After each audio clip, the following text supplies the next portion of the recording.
मेरे प्रिय आत्मन, एक सुबह अभी सूरज भी निकला नहीं था और एक माझी नदी के किनारे पहुंच गया था। उसका पैर किसी चीज से टकरा गया। झुक के उसने देखा, पत्थरों से भरा हुआ एक झोला पड़ा था। उसने अपना जाल किनारे पर रख दिया। वो सुबह सूरज के उगने की प्रतीक्षा करने लगा। सूरज उग आए, वो अपना जाल फेंके और मछलियां पकड़े। वो जो झोला उसे पड़ा हुआ मिल गया था जिसमें पत्थर, वो एक एक पत्थर निकाल के शांत नदी में फेंकने लगा। सुबह के सन्नाटे में उन पत्थरों की गिरने की छपाक की आवाज सुनता, फिर दूसरा पत्थर फेंकता। धीरे धीरे सुबह का सूरज निकला, रोशनी हुई। तब तक उसने झोले के सारे पत्थर फेंक दिए थे, सिर्फ एक पत्थर उसके हाथ में रह गया। सूरज की रोशनी में देखते से ही जैसे उसके हृदय की धड़कन बंद हो गई, सांस रुक गई।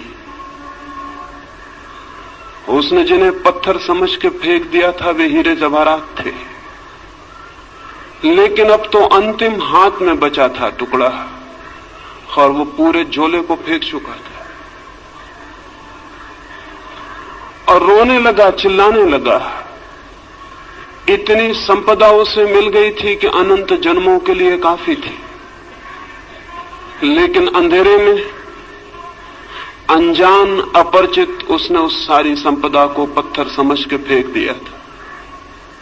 लेकिन फिर भी वो मछुआ सौभाग्यशाली था, क्योंकि अंतिम पत्थर फेंकने के पहले सूरज निकल आया था और उसे दिखाई पड़ गया था कि उसके हाथ में हीरा है। साधारणतः सभी लोग इतने सौभाग्यशाली नहीं होते। जिंदगी बीत जाती है, सूरज नहीं निकलता, सुबह नहीं होती, रोशनी नहीं आती और सारे जीवन के हीरे हम पत्थर समझ के फेंक चुके होते। जीवन एक बड़ी संपदा है, लेकिन आदमी सिवाय उसे फेंकने और गंवाने के कुछ भी नहीं करता है। जीवन क्या है ये भी पता नहीं चल पाता और हम उसे फेंक देते। जीवन में क्या छिपा था, कौन से राज, कौन सा रहस्य, कौन सा स्वर्ग, कौन सा आनंद, कौन सी मुक्ति, उस सब का कोई भी अनुभव नहीं हो पाता और जीवन हमारे हाथ से रिक्त हो जाता है। इन आने वाले 3 दिनों में जीवन की संपदा पर ही थोड़ी सी बातें मुझे कहनी। लेकिन जो लोग जीवन की संपदा को पत्थर मानकर बैठ गए हैं, वे कभी आंख खोलकर देख पाएंगे कि जिन्हें उन्होंने पत्थर समझा है वे हीरे माणिक हैं। ये बहुत कठिन है। और जिन लोगों ने जीवन को पत्थर मान के फेंकने में ही समय गंवा दिया है, अगर आज उनसे कोई कहने जाए कि जिन्हें तुम पत्थर समझ के फेंक रहे थे वहां हीरे मोती भी थे, तो वे नाराज होंगे, क्रोध से भर जाएंगे। इसलिए नहीं कि जो बात कही गई वो गलत है, बल्कि इसलिए कि ये बात इस बात का स्मरण दिलाती है कि उन्होंने बहुत सी संपदा फेंक दी। लेकिन चाहे हमने कितनी ही संपदा फेंक दी हो, अगर एक क्षण भी जीवन का शेष है तो फिर भी हम कुछ बचा सकते हैं और कुछ जान सकते हैं और कुछ पा सकते हैं। जीवन की खोज में कभी भी इतनी देर नहीं होती कि कोई आदमी निराश होने का कारण पाए। लेकिन हमने ये मान ही लिया है अंधेरे में, अज्ञान में, कि जीवन में कुछ भी नहीं है सिवाय पत्थरों के। जो लोग ऐसा मान के बैठ गए हैं उन्होंने खोज के पहले ही हार स्वीकार कर ली। मैं इस हार के संबंध में, इस निराशा के संबंध में, इस मान ली गई पराजय के संबंध में सबसे पहली चेतावनी ये देना चाहता हूं कि जीवन मिट्टी और पत्थर नहीं है। जीवन में बहुत कुछ है। जीवन के मिट्टी पत्थर के बीच भी बहुत कुछ छिपा है। अगर खोजने वाली आंखें हो तो जीवन से वो सीढ़ी भी निकलती है जो परमात्मा तक पहुंचती है। इस शरीर में भी जो देखने पर हड्डी मांस और चमड़ी से ज्यादा नहीं है, वो छिपा है जिसका हड्डी मांस और चमड़ी से कोई भी संबंध नहीं। इस साधारण सी देह में भी जो आज जन्मती है, कल मर जाती है और मिट्टी हो जाती है, उसका वास है जो अमृत है, जो कभी जन्मता नहीं और कभी समाप्त भी नहीं होता है।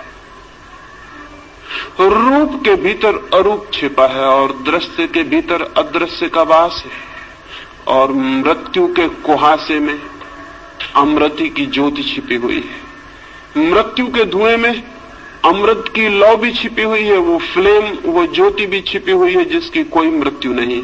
लेकिन हम धुएं को देखकर ही वापस लौट आते हैं और ज्योति को नहीं खोज पाते।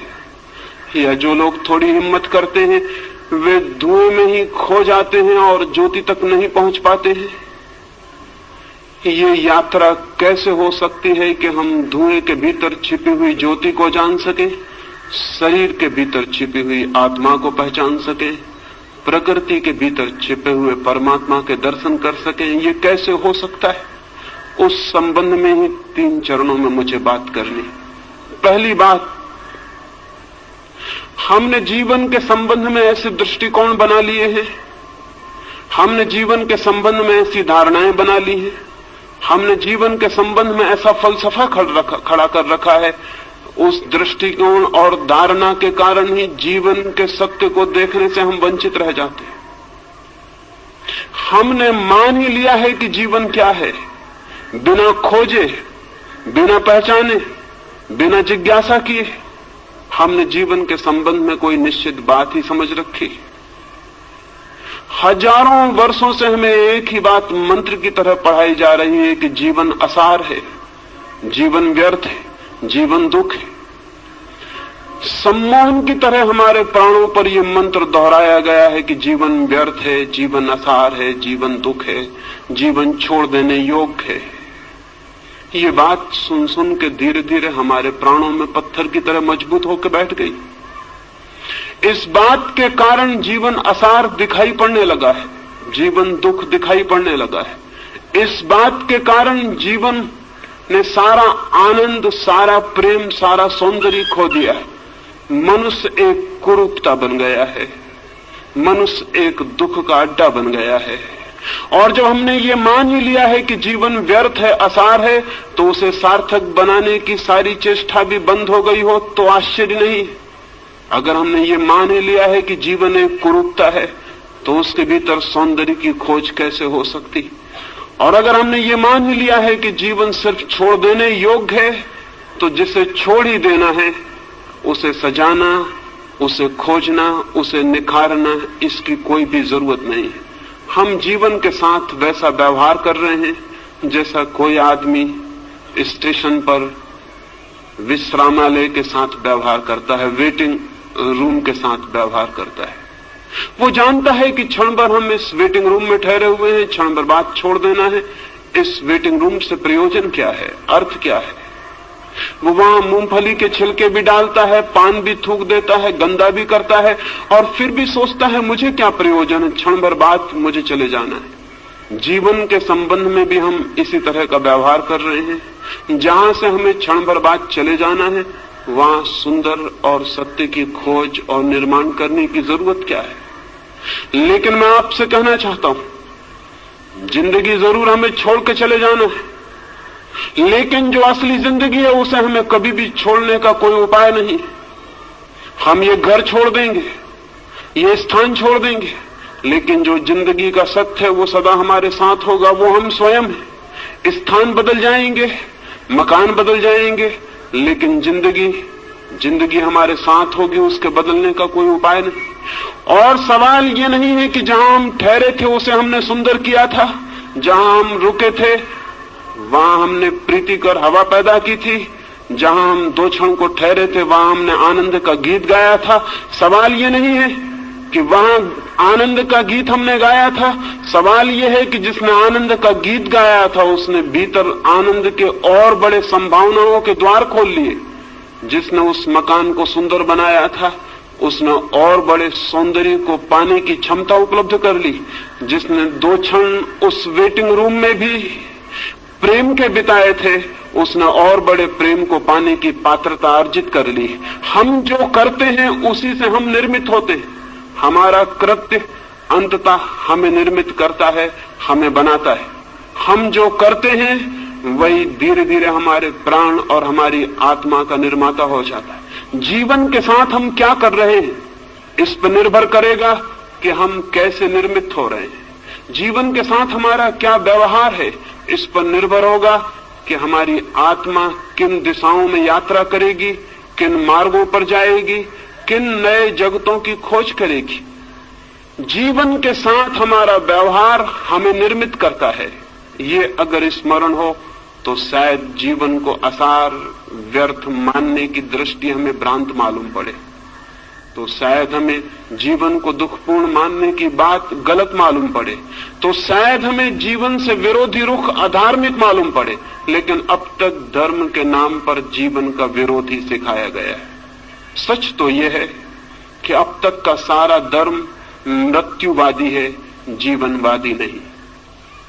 उसकी दृष्टि में मृत्यु के बाद जो है वही महत्वपूर्ण है, मृत्यु के पहले जो है वो महत्वपूर्ण नहीं। अब तक के धर्म की दृष्टि में मृत्यु की पूजा है, जीवन का सम्मान नहीं।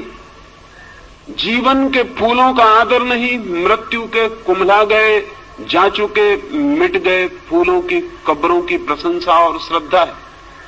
अब तक का सारा धर्म चिंतन करता है मृत्यु के बाद क्या है, स्वर्ग मोक्ष। मृत्यु के पहले क्या है उससे आज तक के धर्म को जैसे कोई संबंध नहीं रहा। और मैं आपसे कहना चाहता हूं मृत्यु के पहले जो है अगर हम उसे ही संभालने में असमर्थ हैं तो मृत्यु के बाद जो है उसे हम संभालने में कभी भी समर्थ नहीं हो सकते। मृत्यु के पहले जो है अगर वही व्यर्थ छूट जाता है तो मृत्यु के बाद कभी भी सार्थकता की कोई गुंजाइश, कोई पात्रता हम अपने में पैदा नहीं कर सकेंगे। मृत्यु की तैयारी भी इस जीवन में जो आज पास है, मौजूद है, उसके द्वारा करनी। मृत्यु के बाद भी अगर कोई लोक है तो उस लोक में हमें उसी का दर्शन होगा जो हमने जीवन में अनुभव किया है और निर्मित किया है। लेकिन जीवन को भुला देने की, जीवन को विस्मरण कर देने की बात ही अब तक कही गई। मैं आपसे कहना चाहता हूं जीवन के अतिरिक्त न कोई परमात्मा है, न हो सकता है।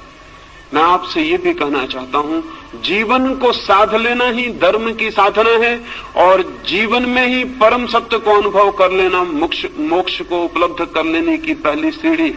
जो जीवन को ही चूक जाता है वो और सब भी चूक जाएगा, ये निश्चित है।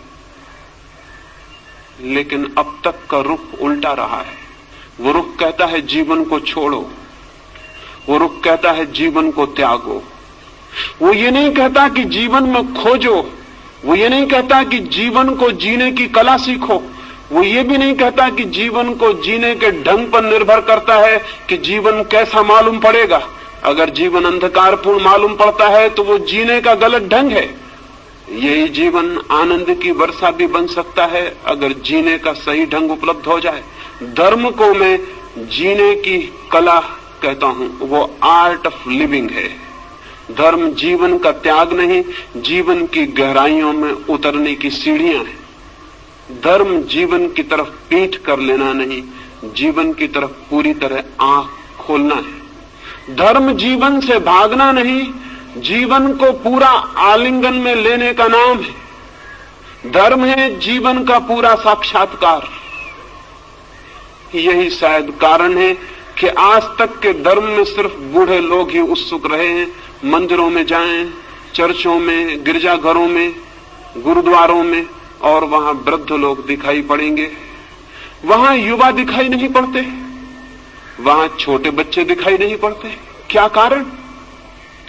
एक ही कारण है, अब तक का हमारा धर्म सिर्फ बूढ़े का धर्म है, उन लोगों का धर्म है जिनकी मौत करीब आ गई, और अब जो मौत से भयभीत हो गए हैं और मौत के बाद के चिंतन के संबंध में आतुर हैं और जानना चाहते हैं कि मौत के बाद क्या है।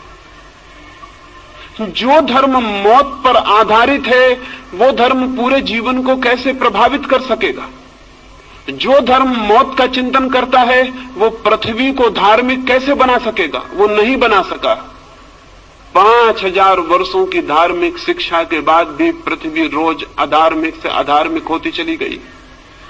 मंदिर है, मस्जिद है, चर्च है, पुजारी हैं, पुरोहित हैं, सन्यासी हैं, लेकिन पृथ्वी धार्मिक नहीं हो सकी है और नहीं हो सकेगी, क्योंकि धर्म का आधार ही गलत है।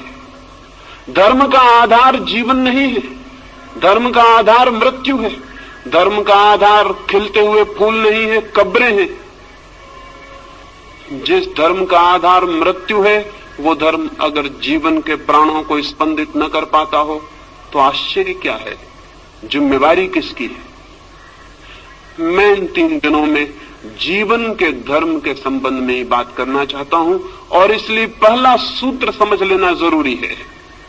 और इस सूत्र के संबंध में आज तक छिपाने की, दबाने की, भूल जाने की सारी चेष्टा की गई है, लेकिन जानने और खोजने की नहीं। और उस भूलने और विस्मृत कर देने की चेष्टा के दुष्परिणाम सारे जगत में व्याप्त हो गए। मनुष्य के सामान्य जीवन में केंद्रीय तत्व क्या है? परमात्मा, आत्मा, सत्य नहीं। मनुष्य के प्राणों में, सामान्य मनुष्य के प्राणों में, जिसने कोई खोज नहीं की, जिसने कोई यात्रा नहीं की, जिसने कोई साधना नहीं की, उसके प्राणों की गहराई में क्या है? प्रार्थना, पूजा? नहीं, बिल्कुल नहीं। अगर हम सामान्य मनुष्य के जीवन ऊर्जा में खोज करें, उसकी जीवन शक्ति को हम खोजने जाएं, तो न तो वहां परमात्मा दिखाई पड़ेगा, न पूजा, न प्रार्थना, न ध्यान, वहां कुछ और ही दिखाई पड़ेगा। और जो दिखाई पड़ेगा उसे भुलाने की चेष्टा की गई है, उसे जानने और समझने की नहीं। वहां क्या दिखाई पड़ेगा? हम आदमी के प्राणों को चीरें और फाड़ें और वहां खोजें। आदमी को छोड़ दें, अगर आदमी से इतर जगत की भी हम खोजबीन करें तो वहां प्राणों की गहराइयों में क्या मिलेगा? अगर हम एक पौधे की जांचबीन करें तो क्या मिलेगा? एक पौधा क्या कर रहा है? एक पौधा पूरी चेष्टा कर रहा है नए बीज उत्पन्न करने की। एक पौधे के सारे प्राण, सारा रस नए बीज इकट्ठे करने, जन्मने की चेष्टा कर रहा है। एक पक्षी क्या कर रहा है? एक पशु क्या कर रहा है? अगर हम सारी प्रकृति में खोजने जाएं तो हम पाएंगे सारी प्रकृति में एक ही क्रिया जोर से प्राणों को घेर कर चल रही है, और वो क्रिया है सतत सृजन की क्रिया, वो क्रिया है क्रिएशन की क्रिया, वो क्रिया है जीवन को पुनरुज्जीवित नए नए रूपों में जीवन देने की क्रिया। फूल बीज को संभाल रहे हैं, फल बीज को संभाल रहे हैं। बीज क्या करेगा? बीज फिर पौधा बनेगा, फिर फूल बनेगा, फिर फल बनेगा। अगर हम सारे जीवन को देखें तो जीवन जन्मने की एक अनंत क्रिया का नाम है। जीवन एक ऊर्जा है जो स्वयं को पैदा करने के लिए सतत संलग्न है और सतत चेष्टाशील है। आदमी के भीतर भी वही है। आदमी के भीतर उस सतत सृजन की चेष्टा का नाम हमने सेक्स दे रखा है, काम दे रखा है। इस नाम के कारण उस ऊर्जा को एक गाली मिल गई, एक अपमान। इस नाम के कारण एक निंदा का भाव पैदा हो गया। मनुष्य के भीतर भी जीवन को जन्म देने की सतत चेष्टा चल रही है। हम उसे सेक्स कहते हैं, हम उसे काम की शक्ति कहते हैं। लेकिन काम की शक्ति क्या है? समुद्र की लहरें आकर टकरा रही हैं। समुद्र के तट से हजारों लाखों वर्षों से लहरें चली आती हैं, टकराती हैं, लौट जाती हैं, फिर आती हैं, टकराती हैं, लौट जाती हैं। जीवन भी हजारों वर्षों से अनंत अनंत लहरों में टकरा रहा है। जरूर जीवन कहीं उठना चाहता है। ये समुद्र की लहरें, जीवन की ये लहरें कहीं ऊपर पहुंचना चाहती हैं, लेकिन किनारों से टकराती हैं और नष्ट हो जाती हैं। फिर नई लहरें आती हैं, टकराती हैं और नष्ट हो जाती हैं। ये जीवन का सागर इतने अरबों वर्षों से टकरा रहा है, संघर्ष ले रहा है, रोज उठता है, गिर जाता है। क्या होगा प्रयोजन इसके पीछे? जरूर इसके पीछे कोई बृहत्तर ऊंचाइयां छूने का आयोजन चल रहा है। जरूर इसके पीछे कुछ और गहराइयां जानने का प्रयोजन चल रहा है। जरूर जीवन की सतत प्रक्रिया के पीछे कुछ और महानतर जीवन पैदा करने का प्रयास चल रहा है। मनुष्य को जमीन पर आए बहुत दिन नहीं हुए, कुछ लाख वर्ष हुए। उसके पहले मनुष्य नहीं था, लेकिन पशु थे। पशुओं को आए हुए भी बहुत ज्यादा समय नहीं हुआ। एक जमाना था कि पशु भी नहीं थे, लेकिन पौधे थे। पौधों को आए भी बहुत समय नहीं हुआ। एक समय था कि पौधे भी नहीं थे, पत्थर थे, पहाड़ थे, नदियां थी, सागर था। पत्थर, पहाड़, नदियों की वो जो दुनिया थी, वो किस बात के लिए पीड़ित थी? वो पौधों को पैदा करना चाहती थी। पौधे धीरे धीरे पैदा हुए, जीवन ने एक नया रूप लिया, पृथ्वी हरियाली से भर गई, फूल खिले। लेकिन पौधे भी अपने में तृप्त नहीं थे। वे सतत जीवन को जन्म देते रहे। उनकी भी कोई चेष्टा चल रही थी। वे पशुओं को, पक्षियों को जन्म देना चाहते थे। पशु पक्षी पैदा हुए। हजारों लाखों वर्षों तक पशु पक्षियों से भरा हुआ था ये जगत, लेकिन मनुष्य का कोई पता न था। पशुओं और पक्षियों के प्राणों के भीतर निरंतर मनुष्य भी निवास कर रहा था, पैदा होने की चेष्टा कर रहा था। फिर मनुष्य पैदा हुआ। अब मनुष्य किस लिए है? मनुष्य निरंतर नए जीवन को पैदा करने के लिए आतुर है। हम उसे सेक्स कहते हैं, हम उसे काम की वासना कहते हैं, लेकिन उस वासना का मूल अर्थ क्या है? मूल अर्थ इतना है, मनुष्य अपने पर समाप्त नहीं होना चाहता, आगे भी जीवन को पैदा करना चाहता। लेकिन क्यों? क्या मनुष्य के प्राणों में मनुष्य से ऊपर किसी सुपरमैन को, किसी महामानव को पैदा करने की कोई चेष्टा चल रही है? निश्चित ही चल रही है। निश्चित ही मनुष्य के प्राण इस चेष्टा में संलग्न है कि मनुष्य से श्रेष्ठतर जीवन जन्म पा सके, मनुष्य से श्रेष्ठतर प्राणी आविर्भूत हो सके। नीत्शे से लेकर अरविंद तक, पतंजलि से लेकर बर्ट्रैंड रसेल तक, सारे मनुष्यों के प्राणों में एक कल्पना, एक सपने की तरह बैठी रही कि मनुष्य से बड़ा प्राणी कैसे पैदा हो सके। लेकिन मनुष्य से बड़ा प्राणी पैदा कैसे होगा? हमने तो हजारों वर्ष से इस पैदा होने की कामना को ही निंदित कर रखा है। हमने तो सेक्स को सिवाय गाली के आज तक दूसरा कोई सम्मान नहीं दिया। हम तो बात करने में भयभीत होते हैं। हमने तो सेक्स को इस भांति छिपा के रख दिया है जैसे वो है ही नहीं, जैसे उसका जीवन में कोई स्थान नहीं है। जबकि सच्चाई ये है कि उससे ज्यादा महत्वपूर्ण मनुष्य के जीवन में और कुछ भी नहीं, लेकिन उसको छिपाया है, उसको दबाया है। दबाने और छिपाने से मनुष्य सेक्स से मुक्त नहीं हो गया, बल्कि मनुष्य और भी बुरी तरह से सेक्स से ग्रसित हो गया है। दमन उल्टे परिणाम लाया है। शायद आप में से किसी ने एक फ्रेंच वैज्ञानिक कुएं के एक नियम के संबंध में सुना होगा। वो नियम है लॉ ऑफ रिवर्स इफेक्ट। कुएं ने एक नियम इजाद किया है, विपरीत परिणाम का नियम।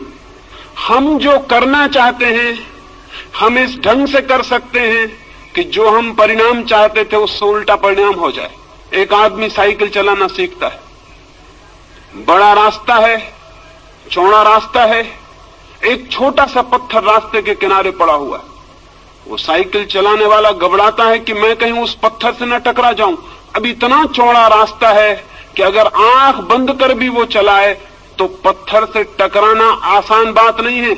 इसके 100 में एक ही मौके हैं कि वो पत्थर से टकराए। इतने चौड़े रास्ते पर कहीं से भी निकल सकता है, लेकिन वो देख के घबराता है कहीं मैं पत्थर से टकरा ना जाऊं। और जैसे ही वो घबराता है मैं पत्थर से न टकरा जाऊं, सारा रास्ता विलीन हो गया, सिर्फ पत्थर ही दिखाई पड़ने लगता है उसको। अब उसकी साइकिल का चाक पत्थर की तरफ मुड़ने लगता है। वो हाथ पैर से घबराता है, उसकी सारी चेतना उस पत्थर को ही देखने लगती है और एक सम्मोहित हिप्नोटाइज्ड आदमी की तरह वो पत्थर की तरफ खींचा जाता है और जाके पत्थर से टकरा जाता है। नया साइकिल सीखने वाला उसी से टकरा जाता है जिससे बचना चाहता है। लैंप पोस्ट से टकरा जाता है, पत्थर से टकरा जाता है। इतना बड़ा रास्ता था कि अगर कोई निशानेबाज ही चलाने की कोशिश करता तो उस पत्थर से टकरा सकता था, लेकिन ये सिक्खड़ आदमी कैसे उस पत्थर से टकरा गया। कुएं कहता है हमारी चेतना का एक नियम है, लॉ ऑफ रिवर्स इफेक्ट। हम जिस चीज से बचना चाहते हैं चेतना उसी पर केंद्रित हो जाती है और परिणाम में हम उसी से टकरा जाते हैं।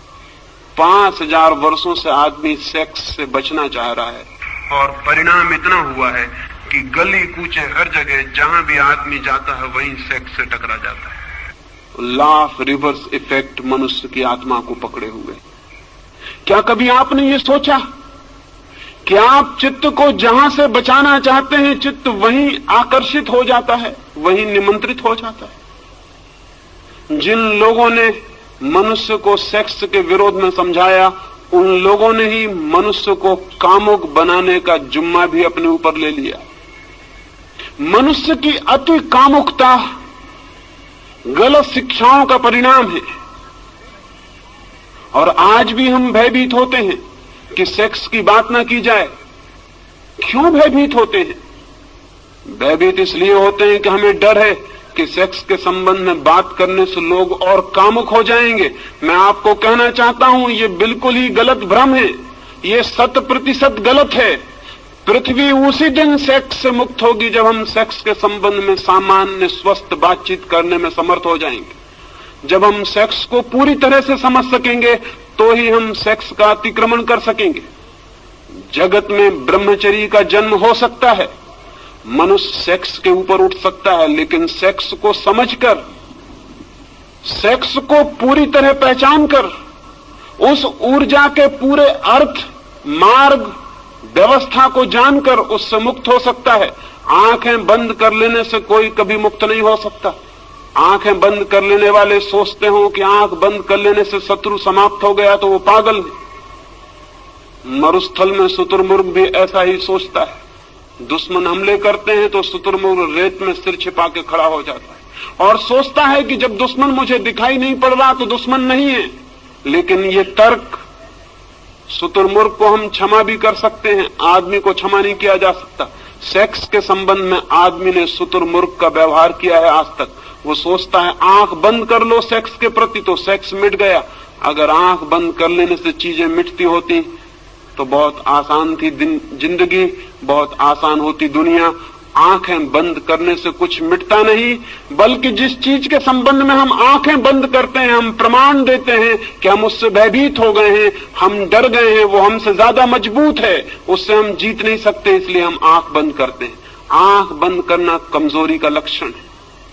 और सेक्स के बाबत सारी मनुष्य जाति आंख बंद करके बैठ गई।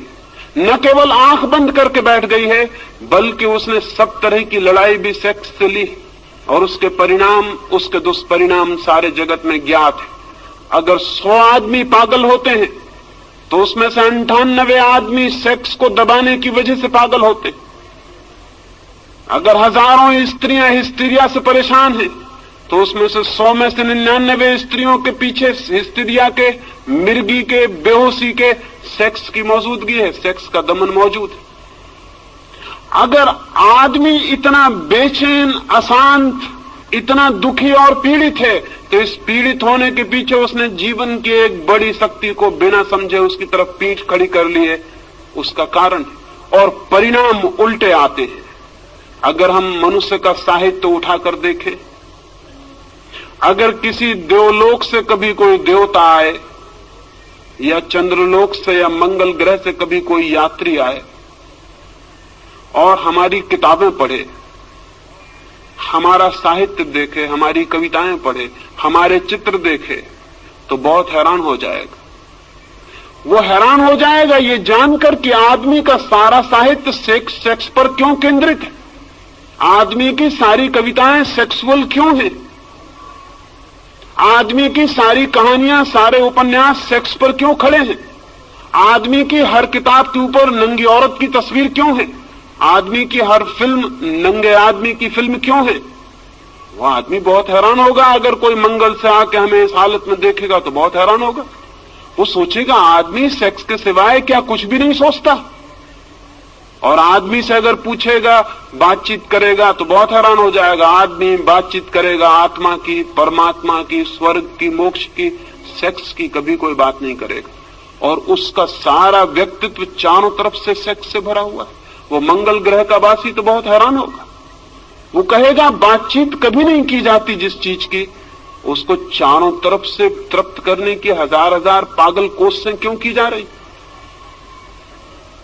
आदमी को हमने परवर्ट किया है, विकृत किया है, और अच्छे नामों के आधार पर विकृत किया है। ब्रह्मचर्य की बात हम करते हैं, लेकिन कभी इस बात की चेष्टा नहीं करते कि पहले मनुष्य की काम की ऊर्जा को समझा जाए, फिर उसे रूपांतरित करने के प्रयोग भी किए जा सकते।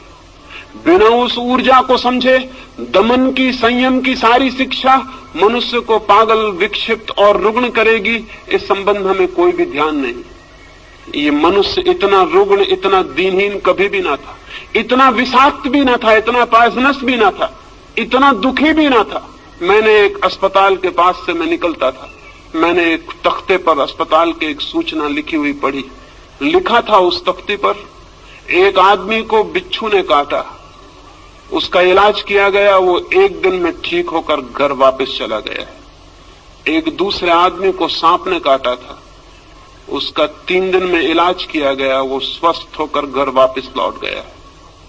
उस पर तीसरी सूचना थी कि एक और आदमी को पागल कुत्ते ने काट लिया था, उसका 10 दिन से इलाज हो रहा है, वो काफी ठीक हो गया है और शीघ्र ही उसके पूरी तरह ठीक हो जाने की उम्मीद है।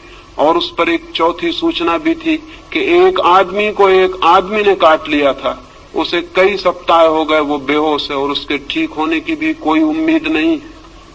मैं बहुत हैरान हुआ, आदमी का काटा हुआ इतना जहरीला हो सकता है।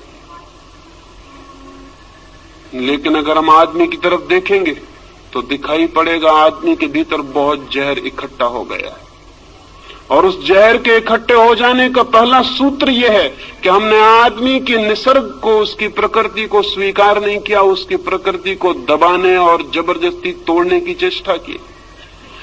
मनुष्य के भीतर जो शक्ति है, उस शक्ति को रूपांतरित करने की, ऊंचा ले जाने की, आकाशगामी बनाने का हमने कोई प्रयास नहीं किया। उस शक्ति के ऊपर हम जबरदस्ती कब्जा करके बैठ गए हैं। वो शक्ति नीचे से ज्वालामुखी की तरह उबल रही है और धक्के दे रही है।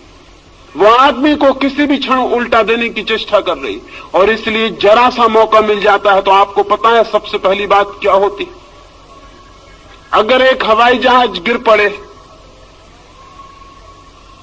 तो आपको सबसे पहले उस हवाई जहाज में अगर पायलट हो और आप उसके पास जाएं, उसकी लाश के पास, तो आपको पहला प्रश्न क्या उठेगा मन में?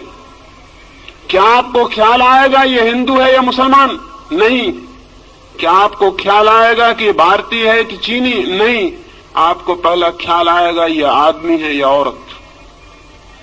पहला प्रश्न आपके मन में उठेगा ये स्त्री है या पुरुष। क्या आपको ख्याल है इस बात का कि ये प्रश्न क्यों सबसे पहले ख्याल में आता है? भीतर दबा हुआ सेक्स है, उस सेक्स के दमन की वजह से बाहर स्त्रियां और पुरुष अतिशय उभर कर दिखाई पड़ते। क्या आपने कभी सोचा? आप किसी आदमी का नाम भूल सकते हैं, जाति भूल सकते हैं, चेहरा भूल सकते हैं। अगर मैं आपसे मिलूं या मुझे आप मिलें तो मैं सब भूल सकता हूं कि आपका नाम क्या था, आपका चेहरा क्या था, आपकी जाति क्या थी, उम्र क्या थी, आप किस पद पर थे, सब भूल सकता हूं।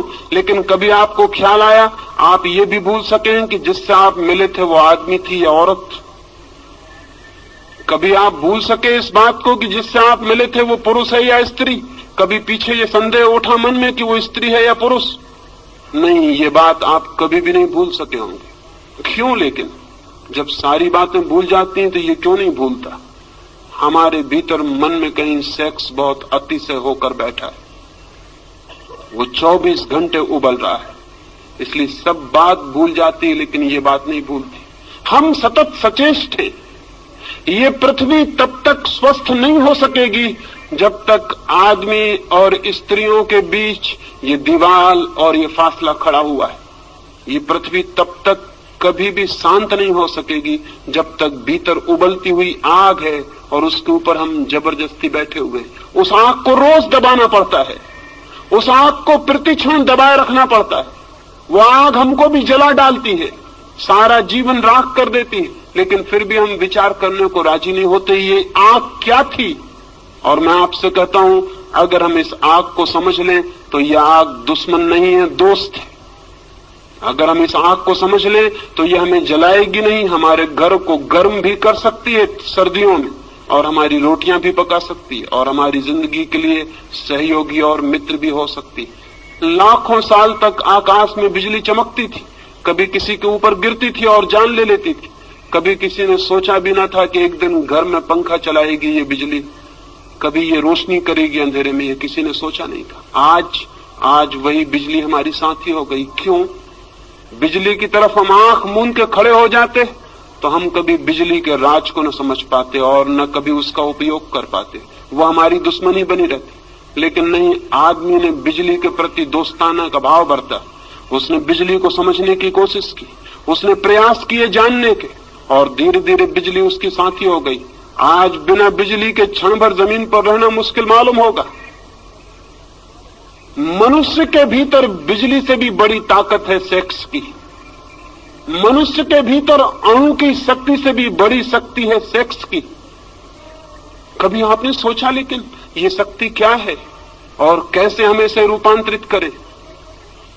एक छोटे से अणु में इतनी शक्ति है कि हिरोशिमा का पूरा 1 लाख का नगर भस्म हो सकता है। लेकिन क्या आपने कभी सोचा कि मनुष्य के काम की ऊर्जा का एक अणु एक नए व्यक्ति को जन्म देता है? उस व्यक्ति में गांधी पैदा हो सकता है, उस व्यक्ति में महावीर पैदा हो सकता है, उस व्यक्ति में बुद्ध पैदा हो सकते हैं, क्राइस्ट पैदा हो सकता है, उससे आइंस्टीन पैदा हो सकता है और न्यूटन पैदा हो सकता है। एक छोटा सा अणु एक मनुष्य की काम ऊर्जा का एक गांधी को छिपाए हुए,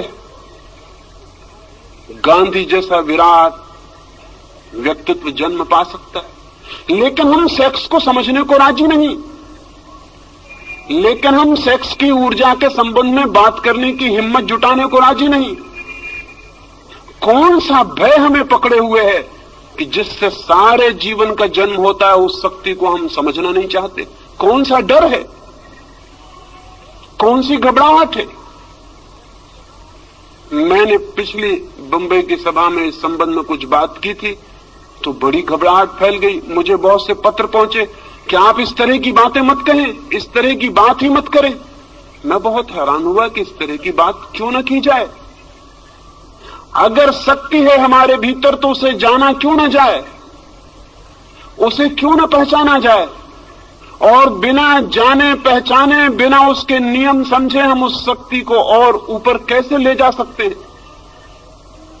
पहचान से हम उसको जीत भी सकते हैं, बदल भी सकते हैं, लेकिन बिना पहचाने तो हम उसके हाथ में ही मरेंगे और सड़ेंगे और कभी उससे मुक्त नहीं हो सकते। जो लोग सेक्स के संबंध में बात करने की मनाही करते हैं, वही लोग पृथ्वी को सेक्स के गड्ढे में डाले हुए हैं, ये मैं आपसे कहना चाहता हूं। जो लोग घबराते हैं और जो समझते हैं धर्म का सेक्स से कोई संबंध नहीं, वे खुद तो पागल हैं ही, वो सारी पृथ्वी को भी पागल बनाने में सहयोगी हो रहे हैं। धर्म का संबंध मनुष्य की ऊर्जा के ट्रांसफॉर्मेशन से है। धर्म का संबंध मनुष्य की शक्ति को रूपांतरित करने से।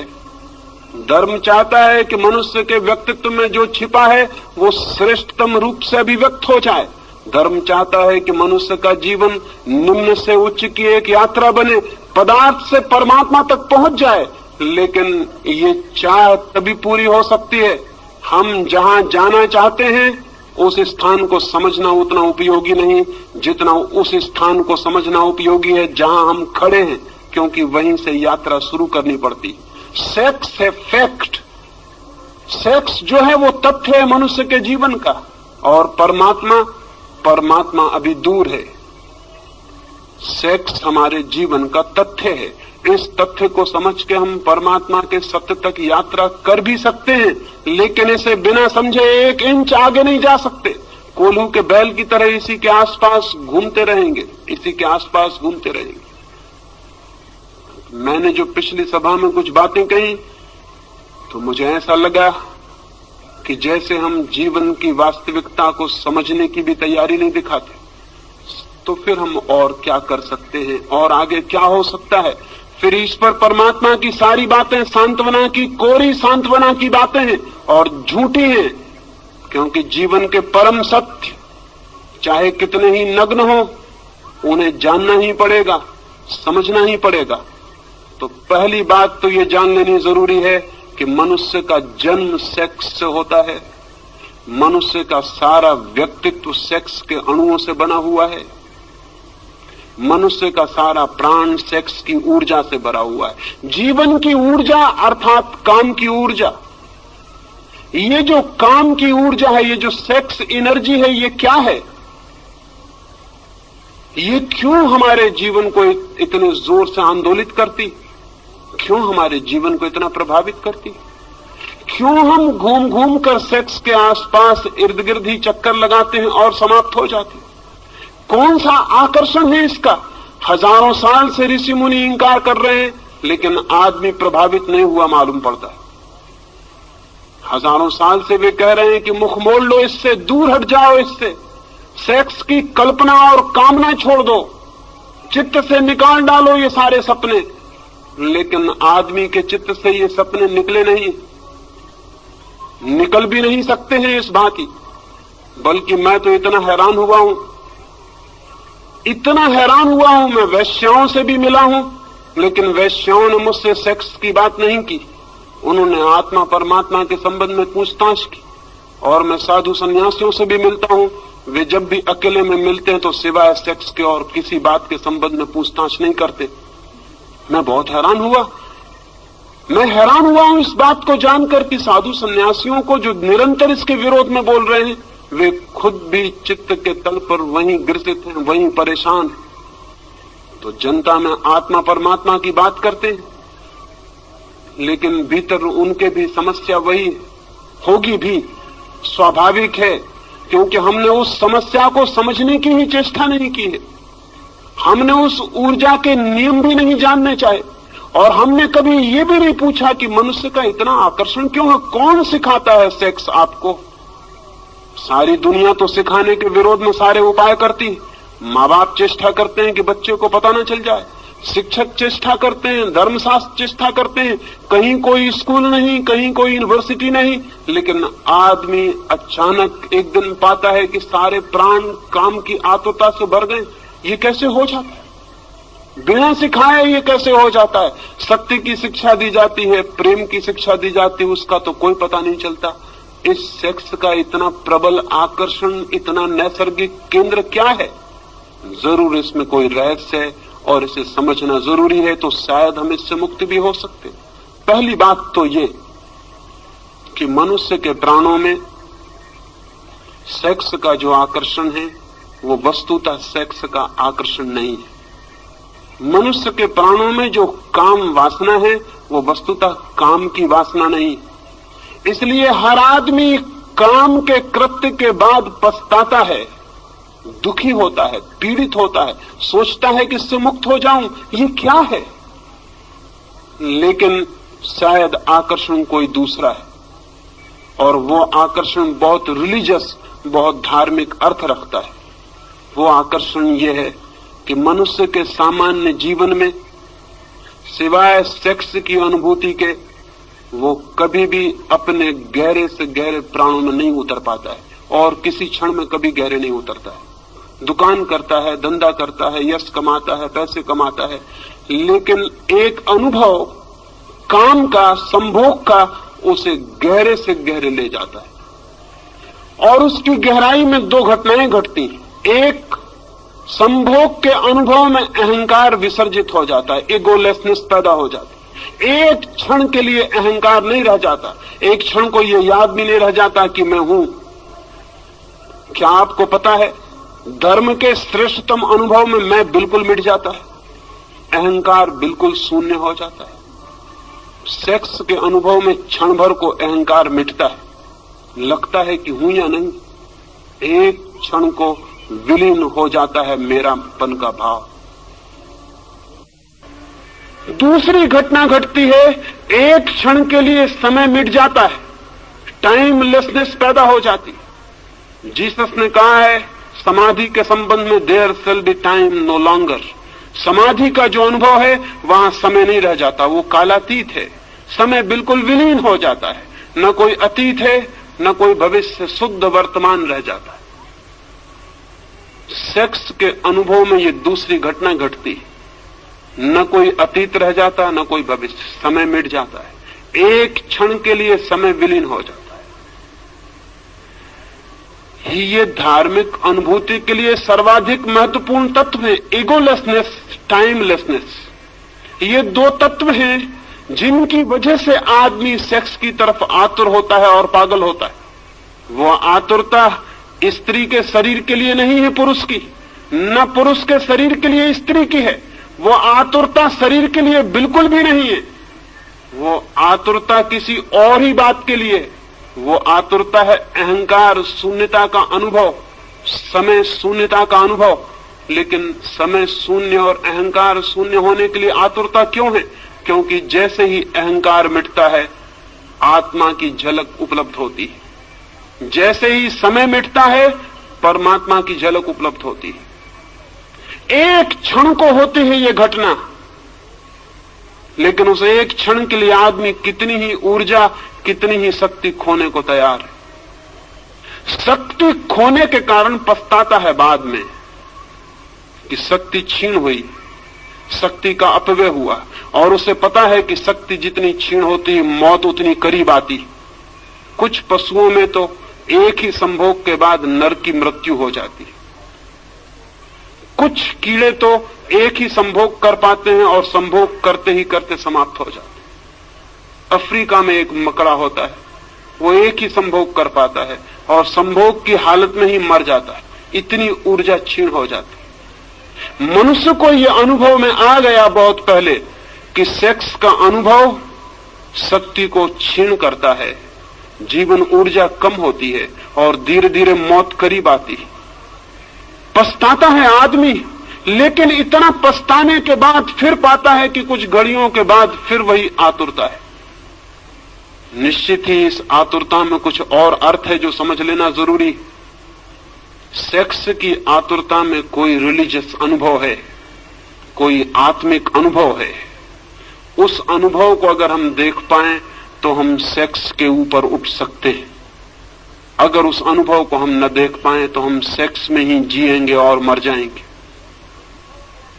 उस अनुभव को अगर हम देख पाएं, अंधेरी रात है और अंधेरी रात में बिजली चमकती,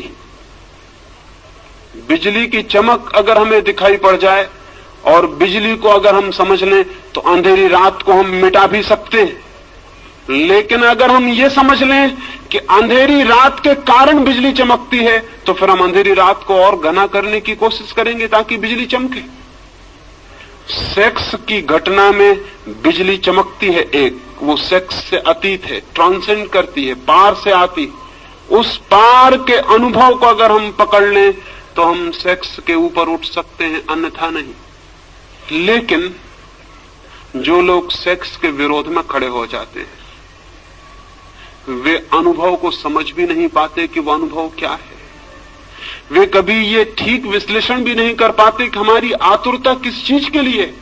मैं आपसे कहना चाहता हूं कि संभोग का इतना आकर्षण क्षणिक समाधि के लिए है, और संभोग से आप उस दिन मुक्त होंगे जिस दिन आपको समाधि बिना संभोग के मिलना शुरू हो जाएगी। उसी दिन संभोग से आप मुक्त हो जाएंगे, सेक्स से मुक्त हो जाएंगे। क्योंकि एक आदमी 1000 रुपए खोकर थोड़ा सा अनुभव पाता हो और कल हम उसे बता दें कि रुपए खोने की कोई जरूरत नहीं, इस अनुभव की तो खदानें भरी पड़ी हैं, तुम चलो इस रास्ते से और उस अनुभव को पालो, तो फिर वो 1000 रुपए खो के उस अनुभव को खरीदने बाजार में नहीं जाएगा। सेक्स जिस अनुभूति को लाता है, अगर वो अनुभूति किन्हीं और मार्गों से उपलब्ध हो सके तो आदमी का चित्त सेक्स की तरफ बढ़ना अपने आप बंद हो जाता है, उसका चित्त एक नई दिशा लेना शुरू कर देता है। इसलिए मैं कहता हूं जगत में समाधि का पहला अनुभव मनुष्य को सेक्स के अनुभव से ही उपलब्ध हुआ है। लेकिन वो बहुत महंगा अनुभव है, वो अति महंगा अनुभव है। और दूसरे कारण है कि वो अनुभव कभी एक क्षण से ज्यादा गहरा नहीं हो सकता। एक क्षण को झलक मिलेगी और हम वापस अपनी जगह पर लौट आते।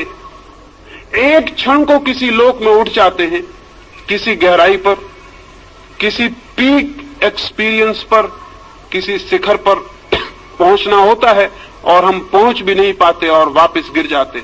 जैसे समुद्र की एक लहर आकाश में उठती, उठ भी नहीं पाती, पहुंच भी नहीं पाती हवाओं में, सिर उठा भी नहीं पाती और गिरना शुरू हो जाता है। ठीक हमारा सेक्स का अनुभव, बार बार शक्ति को इकट्ठा करके हम उठने की चेष्टा करते हैं किसी गहरी जगत में, किसी ऊंचे जगत में। एक क्षण को हम उठ भी नहीं पाते और सब लहर बिखर जाती है, हम वापस अपनी जगह खड़े हो जाते हैं और उतनी शक्ति और ऊर्जा को गंवा देते हैं। लेकिन अगर सागर की लहर बर्फ का पत्थर बन जाए, जम जाए और बर्फ हो जाए, तो फिर उसे नीचे गिरने की कोई जरूरत नहीं है। आदमी का चित्त जब तक सेक्स के तरलता में बहता है, तब तक वापस उठता है, गिरता है, उठता है, गिरता है। सारा जीवन यही करता है। और जिस अनुभव के लिए इतना तीव्र आकर्षण है, ईगोलेसनेस के लिए, अहंकार शून्य हो जाए, मैं आत्मा को जान लूं, समय मिट जाए और मैं उसको जान लूं जो इटर्नल है, जो टाइमलेस है, उसको जान लूं जो समय के बाहर है, अनंत और अनादि है। उसे जानने की चेष्टा में सारा जगत सेक्स के केंद्र पर घूमता रहता है। लेकिन अगर हम इस घटना के विरोध में खड़े हो जाएं सिर्फ, तो क्या होगा? तो क्या हम उस अनुभव को पालेंगे जो सेक्स से एक झलक की तरह दिखाई पड़ता? नहीं। अगर हम सेक्स के विरोध में खड़े हो जाते हैं तो सेक्स ही हमारी चेतना का केंद्र बन जाता। हम सेक्स से मुक्त नहीं होते, उससे बंध जाते। वो लॉ ऑफ रिवर्स इफेक्ट काम शुरू कर देता। फिर हम उससे बंध गए, फिर हम भागने की कोशिश करते हैं और जितनी हम कोशिश करते हैं उतने ही बंधते चले जाते हैं। एक आदमी बीमार था और बीमारी कुछ उसे ऐसी थी कि दिन रात उसे भूख लगती थी। सच तो यह है उसे बीमारी कुछ भी ना थी। भोजन के संबंध में उसने कुछ विरोध की किताबें पढ़ ली थी। उसने पढ़ लिया था कि भोजन पाप है, उपवास पुण्य है, कुछ भी खाना हिंसा करना है। जितना वो ये सोचने लगा कि भोजन करना पाप है, उतना ही भूख को दबाने लगा। जितनी भूख को दबाने लगा उतनी भूख असर्ट करने लगी, जोर से प्रकट होने लगी। तो वो 2-4 दिन उपवास करता था और एक दिन पागल की तरह कुछ भी खा जाता था। जब कुछ भी खा लेता था तो बहुत दुखी होता था, क्योंकि फिर खाने की तकलीफ झेलनी पड़ती थी। फिर पश्चाताप में 2-4 दिन उपवास करता था और फिर कुछ भी खा लेता। आखिर उसने तय किया कि ये घर रहते हुए नहीं हो सकेगा, ठीक, मुझे जंगल चले जाना चाहिए। वो पहाड़ पर गया, एक हिल स्टेशन पर जाकर एक कमरे में रहा। घर के लोग भी परेशान हो गए थे। उसकी पत्नी ने ये सोचकर कि शायद वो पहाड़ पर अब जाके भोजन की बीमारी से मुक्त हो जाएगा, उसने खुशी में बहुत से फूल उसे पहाड़ पर भिजवाए कि मैं बहुत खुश हूं कि तुम शायद पहाड़ से स्वस्थ होकर वापस लौटोगे, मैं शुभकामना के रूप में ये फूल तुम्हें भेज रही हूं। उस आदमी का वापस तार आया। उसने तार में लिखा, many thanks for the flowers, they are so delicious. उसने तार किया कि बहुत धन्यवाद फूलों के लिए, बड़े स्वादिष्ट। वो फूलों को खा गया वहां पहाड़ पर, जो फूल उसको भेजे गए।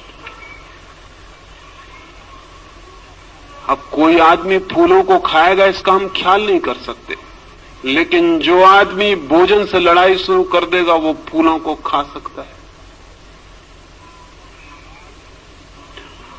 आदमी सेक्स से लड़ाई शुरू किया और उसने क्या क्या सेक्स के नाम पर खाया है, इसका आपने कभी हिसाब लगाया? आदमी को छोड़कर, सभ्य आदमी को छोड़कर होमोसेक्सुअलिटी कहीं है? जंगल में आदिवासी रहते हैं, उन्होंने कभी कल्पना भी नहीं की है कि होमोसेक्सुअलिटी जैसी चीज भी हो सकती, कि पुरुष और पुरुष के साथ संभोग कर सकते हैं, ये भी हो सकता है। ये कल्पना के बाहर है। मैं आदिवासियों के पास रहा हूं और उनसे मैंने कहा कि सब लोग इस तरह भी करते हैं। वो कहने लगे हमारे विश्वास के बाहर है, ये कैसे हो सकता है? लेकिन अमेरिका में उन्होंने आंकड़े निकाले हैं, 35% लोग होमोसेक्सुअल, और बेल्जियम और स्वीडन और हालैंड में होमोसेक्सुअल्स के क्लब हैं, सोसाइटीज हैं, अखबार निकलते हैं, और वो सरकार से ये दावा करते हैं कि होमोसेक्सुअलिटी के ऊपर से कानून उठा दिया जाना चाहिए, क्योंकि 40% लोग जिसको मानते हैं, तो इतनी बड़ी माइनॉरिटी के ऊपर हमला है ये आपका। हम तो मानते हैं कि होमोसेक्सुअलिटी ठीक है, इसलिए हमको हक होना चाहिए। कोई कल्पना नहीं कर सकता कि ये होमोसेक्सुअलिटी कैसे पैदा हो गई। सेक्स के बाबत लड़ाई का ये परिणाम है। जितना सभ्य समाज है उतनी वेश्याएं हैं। कभी आपने ये सोचा कि वेश्याएं कैसे पैदा हो गई? किसी आदिवासी गांव में जाके वेश्या खोज सकते हैं आप। आज भी बस्तर के गांव में वेश्या खोजनी मुश्किल है, और कोई कल्पना मानने को राजी नहीं होता कि ऐसी स्त्रियां हो सकती हैं जो कि अपनी इज्जत बेचती हो, अपना संभोग बेचती हो। लेकिन सभ्य आदमी जितना सभ्य होता चला गया उतनी वेश्याएं बढ़ती चली गई। क्यों? ये फूलों को खाने की कोशिश शुरू हुई। और आदमी की जिंदगी में कितने विकृत रूप से सेक्स ने जगह बनाई है, इसका अगर हम हिसाब लगाने चलेंगे तो हम हैरान रह जाएंगे कि आदमी को क्या हुआ है। इसका जिम्मा किस पर है? किन लोगों पर है? इसका जिम्मा उन लोगों पर है जिन्होंने आदमी को सेक्स को समझना नहीं, लड़ना सिखाया है, जिन्होंने सप्रेशन सिखाया है, जिन्होंने दमन सिखाया है। दमन के कारण सेक्स की शक्ति जगह जगह से फूटकर गलत रास्तों से बहनी शुरू हो गई। सारा समाज पीड़ित और रुग्ण हो गया है। इस रुग्ण समाज को अगर बदलना है तो हमें ये स्वीकार कर लेना होगा, काम की ऊर्जा है, काम का आकर्षण है। क्यों है काम का आकर्षण? काम के आकर्षण का जो बुनियादी आधार है, उस आधार को अगर हम पकड़ लें तो मनुष्य को हम काम की जगत से ऊपर उठा सकते हैं। और मनुष्य निश्चित काम के जगत के ऊपर उठ जाए तो ही राम का जगत शुरू होता है। खजुराहो के मंदिर के सामने मैं खड़ा था, 10-5 मित्रों को लेकर वहां गया। खजुराहो के मंदिर के चारों तरफ की दीवार पर तो मैथुन चित्र है, काम वासनाओं की मूर्तियां हैं। मेरे मित्र कहने लगे कि मंदिर के चारों तरफ ये क्या है? मैंने उनसे कहा, जिन्होंने ये मंदिर बनाया था वो बड़े समझदार लोग थे। उनकी मान्यता ये थी कि जीवन की बाहर की परिधि पर काम है, और जो लोग अभी काम से उलझे हैं उनको मंदिर में भीतर प्रवेश का कोई हक नहीं।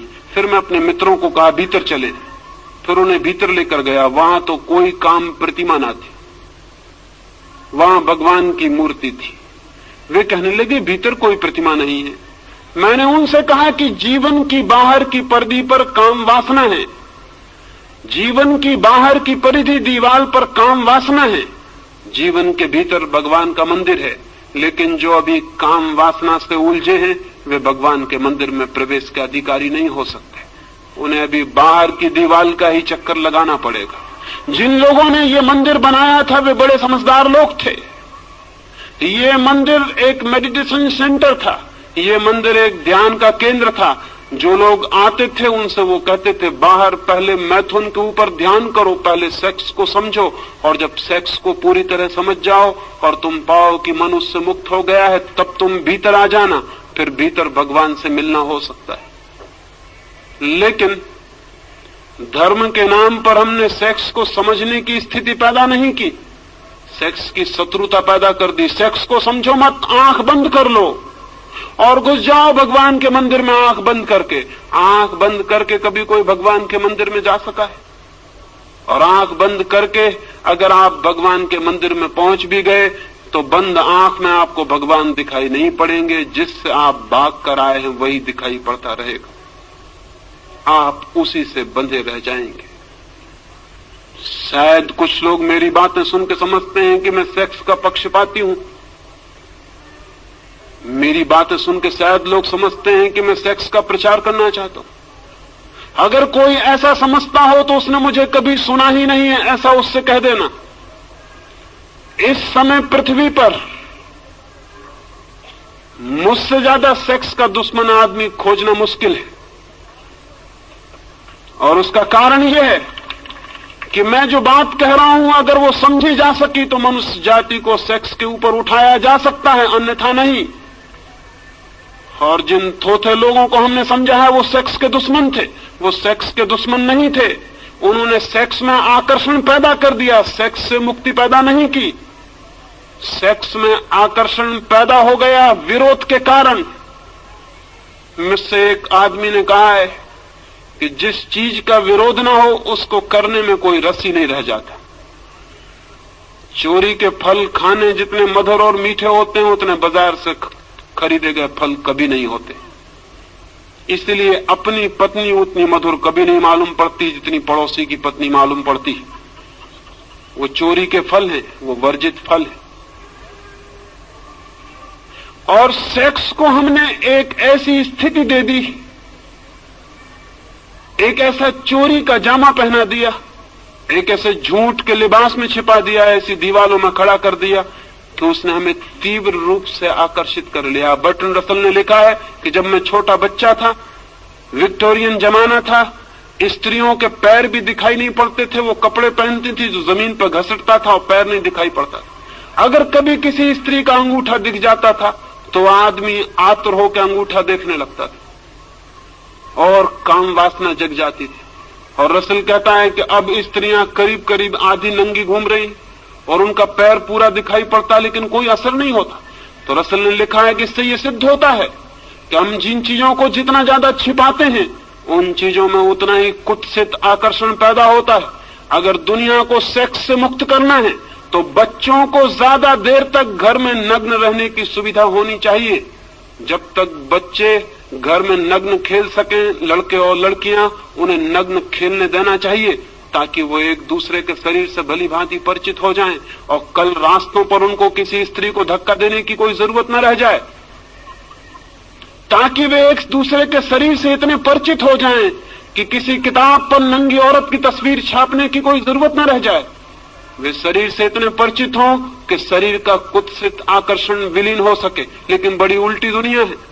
जिन लोगों ने शरीर को ढांक के छिपा के खड़ा किया है उन्हीं लोगों ने शरीर को इतना आकर्षित बना दिया है, ये हमारे ख्याल में नहीं आता। जिन लोगों ने शरीर को जितना ढांक के छिपा दिया है शरीर को उतना ही हमारे मन में चिंतन का विषय बना दिया, ये हमारे ख्याल में नहीं आता। बच्चे नग्न होने चाहिए, देर तक नग्न खेलने चाहिए, लड़के और लड़कियां एक दूसरे को नग्नता में देखना चाहिए ताकि उनके पीछे कोई भी पागलपन न रह जाए और उनके इस पागलपन का जीवन भर रोग उनके भीतर न चलता रहे। लेकिन वो रोग चल रहा है और उस रोग को हम बढ़ाते चले जाते हैं। उस रोग के फिर हम नए नए रास्ते खोजते हैं। गंदी किताबें छपती हैं जो लोग गीता के कवर में भीतर रख के पढ़ते हैं, बाइबल में दबा लेते हैं और पढ़ते हैं। ये गंदी किताबें, तो हम कहते हैं ये गंदी किताबें बंद होनी चाहिए, लेकिन हम ये कभी नहीं पूछते कि गंदी किताबें पढ़ने वाला आदमी पैदा क्यों हो गया है। हम कहते हैं नंगी तस्वीरें दीवारों पर नहीं लगनी चाहिए, लेकिन हम कभी नहीं पूछते कि नंगी तस्वीरें कौन आदमी देखने को आता है। वही आदमी आता है जो स्त्रियों के शरीर को देखने से वंचित रह गया है। एक कुतूहल जाग गया है, क्या है स्त्री का शरीर। और मैं आपसे कहता हूं, वस्त्रों ने स्त्री के शरीर को जितना सुंदर बना दिया है उतना सुंदर स्त्री का शरीर है नहीं।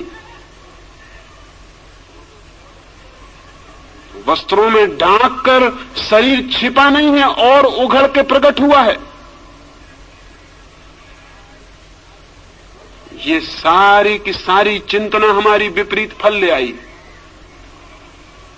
इसलिए आज एक बात आपसे कहना चाहता हूं पहले दिन की चर्चा में, वो ये, सेक्स क्या है, उसका आकर्षण क्या है, उसकी विकृति क्यों पैदा हुई है। अगर हम ये 3 बातें ठीक से समझ लें तो मनुष्य का मन इनके ऊपर उठ सकता है। उठना चाहिए, उठने की जरूरत है, लेकिन उठने की चेष्टा गलत परिणाम लाई है, क्योंकि हमने लड़ाई खड़ी की है, हमने मैत्री खड़ी नहीं की। दुश्मनी खड़ी की है, सप्रेशन खड़ा किया है, दमन किया है, समझ पैदा नहीं की। अंडरस्टैंडिंग चाहिए, सप्रेशन नहीं, समझ चाहिए। जितनी गहरी समझ होगी मनुष्य उतना ही ऊपर उठता है, जितनी कम समझ होगी उतना ही मनुष्य दबाने की कोशिश करता है, और दबाने के कभी भी कोई सफल परिणाम, सुफल परिणाम, स्वस्थ परिणाम उपलब्ध नहीं होते। मनुष्य के जीवन की सबसे बड़ी ऊर्जा है काम, लेकिन काम पर रुक नहीं जाना है, काम को राम तक ले जाना है। सेक्स को समझना है ताकि ब्रह्मचर्य फलित हो सके, सेक्स को जानना है ताकि हम सेक्स से मुक्त हो सकें और ऊपर उठ सकें। लेकिन शायद ही आदमी जीवन भर अनुभव से गुजरता है, शायद ही उसने समझने की कोशिश की हो कि संभोग के भीतर समाधि का क्षण भर का अनुभव है, वही अनुभव खींच रहा है, वही अनुभव आकर्षित कर रहा है, वही अनुभव पुकार दे रहा है कि आओ। ध्यान पूर्वक उस अनुभव को जान लेना है कि कौन सा अनुभव मुझे आकर्षित कर रहा है, कौन मुझे खींच रहा है। और मैं आपसे कहता हूं, उस अनुभव को पाने के सुगम रास्ते हैं ध्यान, योग, सामायिक, प्रार्थना, सब उस अनुभव को पाने के मार्ग हैं। लेकिन वही अनुभव हमें आकर्षित कर रहा है, ये सोच लेना, जान लेना जरूरी है। एक मित्र ने मुझे लिखा कि आपने ऐसी बातें कही कि मां के साथ बेटी बैठी थी वो सुन रही है, बाप के साथ बेटी बैठी वो सुन रही, ऐसी बातें सबके सामने नहीं करनी चाहिए। मैंने उनसे कहा आप बिल्कुल पागल हैं। अगर मां समझदार होगी तो इसके पहले कि बेटी सेक्स की दुनिया में उतर जाए, उसे सेक्स के संबंध में अपने सारे अनुभव समझा देगी, ताकि वो अनजान, अधकच्ची, अपरिपक्व सेक्स के गलत रास्तों पर न चली जाए। अगर बाप योग्य है और समझदार है तो अपने बेटे को और अपनी बेटी को अपने सारे अनुभव बता देगा, ताकि बेटे और बेटियां गलत रास्तों पर न चले जाएं, जीवन उनके विकृत न हो जाए। लेकिन मजा यह है कि न बाप का कोई गहरा अनुभव है, न मां का कोई गहरा अनुभव है, वे खुद भी सेक्स के तल से ऊपर नहीं उठ सके, इसलिए घबराते हैं कि कहीं सेक्स की बात सुन के बच्चे भी इसी तल में न उलझ जाएं। लेकिन मैं उनसे पूछता हूं, आप किसकी बात सुन के उलझे थे? आप अपने आप उलझ गए थे, बच्चे भी अपने आप उलझ जाएंगे। ये हो भी सकता है कि अगर उन्हें समझ दी जाए, विचार दिया जाए, बोध दिया जाए, तो शायद वे अपनी ऊर्जा को व्यर्थ करने से बच सके, ऊर्जा को बचा सके, रूपांतरित कर सके। रास्ते के किनारे पर कोयले का ढेर लगा होता है। वैज्ञानिक कहते हैं कि कोयला ही हजारों साल में हीरा बन जाता है। कोयले और हीरे में कोई रासायनिक फर्क नहीं है, कोई केमिकल भेद नहीं है। कोयले के भी परमाणु वही हैं जो हीरे के हैं, कोयले का भी रासायनिक भौतिक संगठन वही है जो हीरे का है। हीरा कोयले का ही रूपांतरित बदला हुआ रूप है, हीरा कोयला ही है। मैं आपसे कहना चाहता हूं कि सेक्स कोयले की तरह है, ब्रह्मचर्य हीरे की तरह, लेकिन वो कोयले का ही बदला हुआ रूप है। वो कोयले का दुश्मन नहीं है हीरा, वो कोयले की ही बदलाहट है, वो कोयले का ही रूपांतरण है, वो कोयले को ही समझकर नई दिशाओं में ले गई यात्रा है। सेक्स का विरोध नहीं है ब्रह्मचर्य, सेक्स का ही रूपांतरण है, ट्रांसफॉर्मेशन है। और जो सेक्स का दुश्मन है वो कभी ब्रह्मचर्य को उपलब्ध नहीं हो सकता है। ब्रह्मचर्य की दिशा में जाना हो, और जाना जरूरी है, क्योंकि ब्रह्मचर्य का मतलब क्या है? ब्रह्मचर्य का इतना मतलब है वो अनुभव उपलब्ध हो जाए जो ब्रह्म की चर्या जैसा है, जैसा भगवान का जीवन हो वैसा जीवन उपलब्ध हो जाए। ब्रह्मचर्य यानी ब्रह्म की चर्या, ब्रह्म जैसा जीवन, परमात्मा जैसा अनुभव उपलब्ध हो जाए। वो हो सकता है अपनी शक्तियों को समझकर रूपांतरित करने से। आने वाले 2 दिनों में कैसे रूपांतरित किया जा सकता है सेक्स, कैसे रूपांतरित हो जाने के बाद काम राम के अनुभव में बदल जाता है, वो मैं आपसे बात करूंगा। और 3 दिन तक चाहूंगा कि बहुत गौर से सुन लेंगे, ताकि मेरे संबंध में कोई गलतफहमी पीछे आपको पैदा ना हो जाए। और जो भी प्रश्न हो ईमानदारी से और सच्चे उन्हें लिख के दे देंगे, ताकि आने वाले पिछले 2 दिनों में मैं उनकी आपसे सीधी सीधी बात कर सकूं। किसी प्रश्न को छिपाने की जरूरत नहीं है। जो जिंदगी में सत्य है उसे छिपाने का कोई कारण नहीं। किसी सत्य से मुखरने की जरूरत नहीं है। जो सत्य है वो सत्य है, चाहे हम आंख बंद करें चाहे आंख खुली रखें। और एक बात मैं जानता हूं, धार्मिक आदमी मैं उसको कहता हूं जो जीवन के सारे सत्यों को सीधा साक्षात करने की हिम्मत रखता है, जो इतने कमजोर, काहिल और नपुंसक हैं कि जीवन के तथ्यों का सामना भी नहीं कर सकते। उनके धार्मिक होने की कोई उम्मीद कभी नहीं हो सकती। ये आने वाले 4 दिनों के लिए निमंत्रण देता हूं, क्योंकि ऐसे विषय पर यह बात है कि शायद ऋषि मुनियों से आशा नहीं रही कि ऐसे विषयों पर वे बात करेंगे। शायद आपको सुनने की आदत भी नहीं होगी, शायद आपका मन डरेगा, लेकिन फिर भी मैं चाहूंगा कि इन 5 दिनों आप ठीक से सुनने की कोशिश करेंगे। ये हो सकता है कि काम की समझ आपको राम के मंदिर के भीतर प्रवेश दिला दे। आकांक्षा मेरी यही है, परमात्मा करे वो आकांक्षा पूरी हो। मेरी बातों को इतने प्रेम और शांति से सुना, उसके लिए अनुग्रहित हूं। और अंत में सबके भीतर बैठे हुए परमात्मा को प्रणाम करता हूं। मेरे प्रणाम स्वीकार करें।